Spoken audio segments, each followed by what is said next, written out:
இந்த நாள் உங்களுக்கு ஆசீர்வாதத்தின் நாள். இந்த நாள் ஆண்டவர் உங்களுக்கு அற்புதம் செய்கிற நாள். நீங்கள் விசுவாசித்தீங்கன்னா இன்றைக்கி உங்களுக்கு அற்புதம் செய்வார்.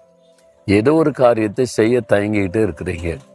செய்யலாமா வேண்டாமா, இந்த காரியம் சக்ஸஸ் ஆகுமா, நான் முயற்சி பண்ணலாமா, என் பிள்ளைக்காக இதை செய்யலாமா, என் மகனுக்காக இந்த காரியத்தை செய்யலாமா, இது செஞ்சால் வாய்க்குமா, அப்படி கலங்குறீங்களா? இல்லை நடக்க மாட்டேங்குது, அப்பப்போ தடையாக வந்துடுது, தடையை தான் பார்த்துக்கிட்டே இருக்கிறோம் அப்படின்லாம் சொல்லி கலங்கி நிற்கிறீங்களா? இன்றைக்கு ஆண்டவர் உங்களுக்கு ஒரு வார்த்தை தருகிறார்.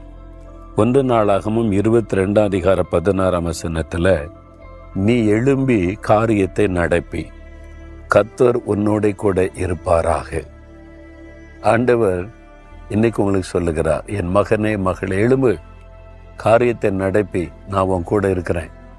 அப்படின்னு என்ன அர்த்தம்? நான் கூட இருக்கிறதுனால உனக்கு